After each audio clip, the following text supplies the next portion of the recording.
വലുതുകാലം വെച്ച് കയറുമ്പോഴേ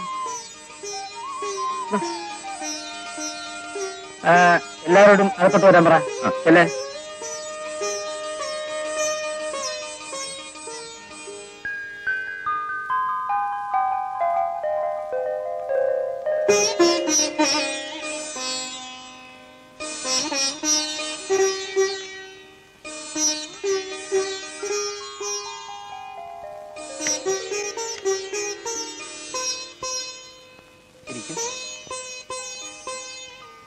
ഒറ്റയ്ക്കിരുന്ന് ബോറടിക്കാണല്ലേ?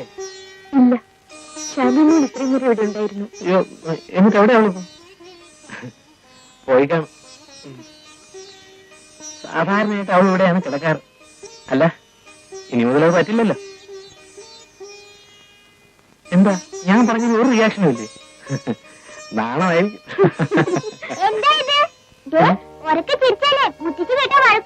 ആഹാ, നീ ഇവിടെ വിളിച്ചിരിക്കായിരുന്നു കള്ള പാതാണി. മോളുവാ, നിന്നെ അപ്പുറത്തോണ്ടേ കിടത്താം. വേണ്ട വേണ്ട, ആന്റിയുടെ മുറി ഇതാണ്. മുറി മാറി കിടന്ന ആന്റിക്ക് ഉറക്കം വരത്തില്ല.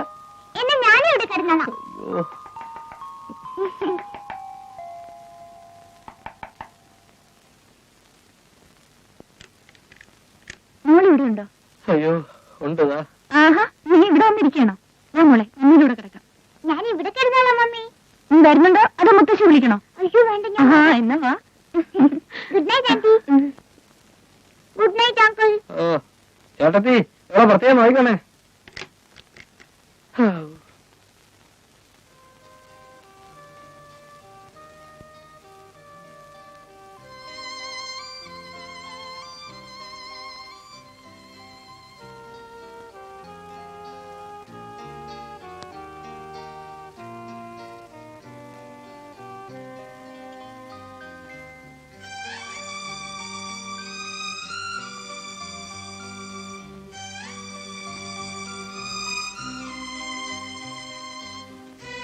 മോളെന്താ വീട്ടിരിക്കുന്നത്? ഉറങ്ങാറായില്ലേ? നീ എന്താ വല്ലാതിരിക്കുന്നത്? ഒന്നുമില്ല ഡാഡി. ഒന്നുമില്ലാതെ നീ ഇവിടെ ഇങ്ങനെ അടങ്ങിയിരിക്കില്ലെന്ന് ഡാഡിക്ക് അറിഞ്ഞൂടെ? ഡാഡി, ചേച്ചിയുടെ കല്യാണം കഴിഞ്ഞിട്ട് 3 മാസമായില്ലേ? അതെ. എന്നിട്ട് ഇതുവരെ ചേച്ചിക്ക് ഒന്നിങ്ങോട്ട് വരാൻ തോന്നിയില്ലല്ലോ. എനിക്ക് ചേച്ചി ഇല്ലാതെ ബോറടിക്കുന്നു ഡാഡി. വിവാഹം കഴിഞ്ഞാൽ എല്ലാ പെൺകുട്ടികളും അങ്ങനെയാണ് മോളെ. അവർക്ക് ഭർത്താവായി, അവരുടെ കാര്യങ്ങളായി. നിന്റെ വിവാഹം കഴിയുമ്പോഴേ നിനക്ക് മനസ്സിലാവും. മോൾക്ക് ശ്രീദേവിയെ കാണണമെന്നുണ്ടെങ്കിൽ അവിടെ വരെ ഒന്ന് പോയിട്ട് വാ. അവരുടെ വിശേഷങ്ങളും അറിയാം. നിനക്കിപ്പോ വെക്കേഷൻ അല്ലേ? കോളേജ് തുറക്കാൻ 2 മാസം ഉണ്ടല്ലോ. ഞാൻ പോയ ഡാഡി ഇവിടെ ഒറ്റയ്ക്ക്. അതിനിവിടെ വേലക്കാരില്ലേ മോളെ? എന്ന് ഞാൻ പോട്ടെ ഡാഡി. നാളെ ഞായറാഴ്ചയല്ലേ? കാലത്ത് വണ്ടിക്ക് തന്നെ പോയിക്കോ. മോള് വരുന്നുണ്ടെന്നുള്ള വിവരത്തിന് ഞാൻ ഇപ്പൊ തന്നെ ഫോൺ ചെയ്ത് പറയാം. വേണ്ട വേണ്ട, ഫോൺ ചെയ്തൊന്നും പറയണ്ട.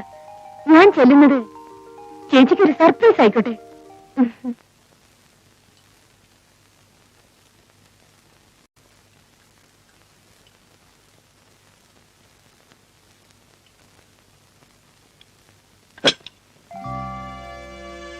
Sorry mummy.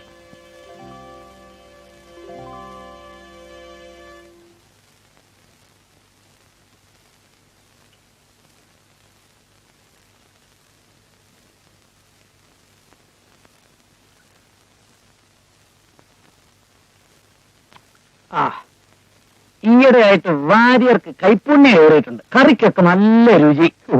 ഇപ്പൊ കറിയൊക്കെ വയ്ക്കുന്നത് ശ്രീദേവിയാണ് ഡാഡി. ആ നമ്മളെ അതാ ഒരു രുചി വ്യത്യാസം. വാര്യരൻ ആരാണെന്ന് നോക്കൂ. ത്രിവിക്രമപിള്ളയായിരിക്കും.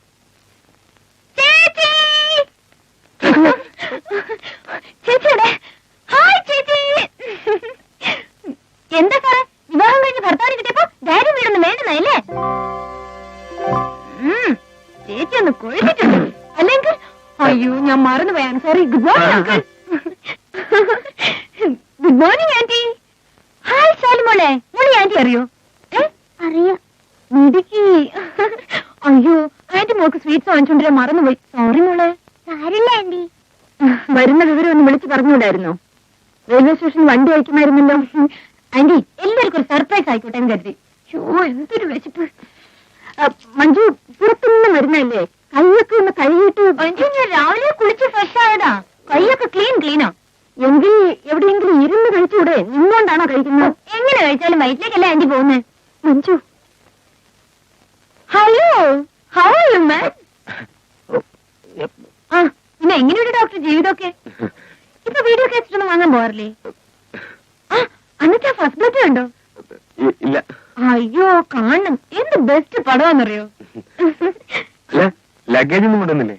ടാക്സിലുണ്ട്. എന്നിട്ടാണോ ഇവിടെ നിൽക്കുന്നത്? പ്ലീസ്, ആ ലഗേജ് ഒന്നും എടുത്തു വെപ്പിക്കാം. പിന്നെ ടാക്സിക്കാരന് കാശ് കൊടുത്തിട്ടുണ്ട്, ബാലൻസ് വാങ്ങിച്ചോളൂ പ്ലീസ് ഡോക്ടർ. പോയിട്ട് വരൂ. വരെ.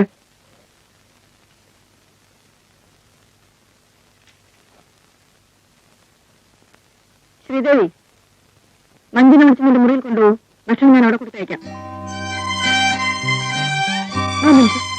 ഞാൻ ഇവിടെ നിന്ന് കഴിച്ചോളാം. വീണ്ടും ഇതിനകത്ത് വരും.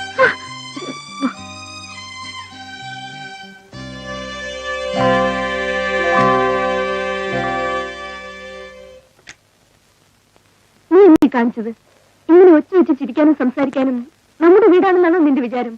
എല്ലാത്തിനും അടുക്കും ചിട്ടയും ഡിസിപ്ലിനും ഒക്കെയുള്ള ഒരു വീടാണിത്. എന്താ എന്താ എന്താ സംസാരിക്കാൻ പോലും പാടില്ലെന്നോ? ഇവിടെ എന്താ എമർജൻസി ഡിക്ലെയർ ചെയ്തിരിക്കുന്നു? മോൾ എങ്ങനെ ഇവിടെ കഴിച്ചു കൂട്ടുന്നു? സമ്മതിക്കണം, എനിക്കിവിടെ ഒരു കുറവുമില്ല. എന്നെ ജീവന തുല്യം സ്നേഹിക്കുന്ന ഭർത്താവുള്ളപ്പോൾ മറ്റെന്ത് കുറവുണ്ടെങ്കിലും അതെനിക്ക് സഹിക്കാനേ ഉള്ളൂ. ചേച്ചിയുടെ മുഖം കണ്ടാൽ അറിഞ്ഞൂടെ ചേച്ചി ഇവിടെ പേടിച്ച് കഴിയാണെന്ന്? ചേച്ചിയെ പെണ്ണ് കാണാൻ ചേട്ടനെ അയക്കാതിരുന്നപ്പോഴേ എനിക്ക് മനസ്സിലായി ഇവിടെ സ്ത്രീഭരണമാണെന്ന്. ദേ, ഒരു കാര്യം പറഞ്ഞേക്കാം, ഇപ്പോഴേ നോക്കിയും കണ്ട് നിന്നില്ലെങ്കിലേ ചേച്ചിയെയും ചേട്ടനെയും ചിലപ്പോ ആന്റി 2 മുറി കിടത്തി ഉറക്കും. ഒന്ന് പതുക്കെ പറയടി, ഒന്നും കേൾക്കണ്ട. ഓ പിന്നെ കേട്ടാലെന്താ, എന്റെ മൂക്ക് ചെത്തുവോ? ആ ഫോറസ്റ്റ് അങ്ങനെ ഇനി ഒന്ന് കാണട്ടെ. കല്യാണം കഴിഞ്ഞ പിന്നെ ആളെ കണ്ടിട്ടേ ഇല്ല.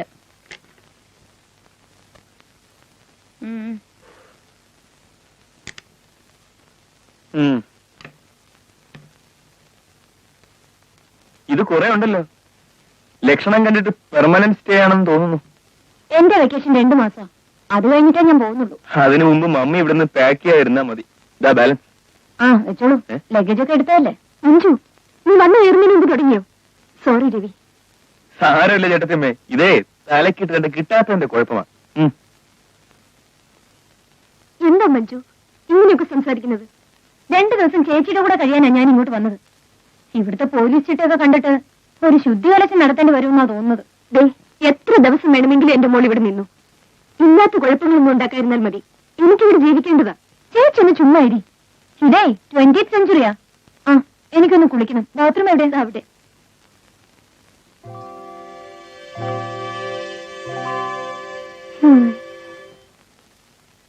Anti, hi. സേമിയ പായസം എനിക്ക് വലിയ ഇഷ്ടമാണ്. മധുരം കുറച്ച് കൂടുതൽ ഇട്ടോ. ഇവിടെ ആരും അടുക്കള ചെരുപ്പിടാറില്ല. Sorry aunty. Hi apple.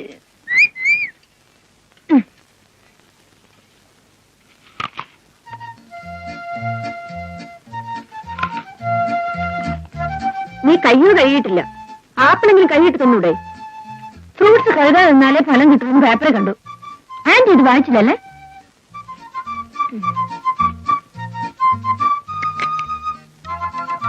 വരാൻ ചായ. ഇപ്പൊ ചായ കുടിക്കേണ്ട സമയമല്ല അല്ലേ വരേ? അതെ. ചായ കുടിക്കാൻ അങ്ങനെ പ്രത്യേക സമയമൊന്നുമില്ല. ചായ എപ്പോ വേണം കുടിക്കാമല്ലോ അല്ലേ വരേ?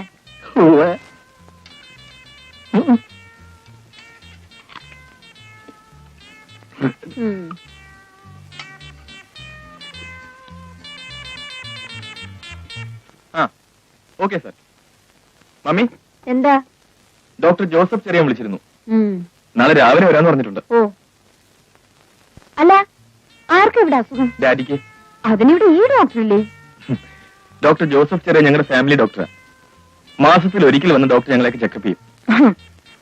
അപ്പൊ ഡോക്ടർ സാർ മാർക്ക് ലിസ്റ്റ് തിരുത്തി ഡോക്ടറായ പാർട്ടി ആയിരിക്കും.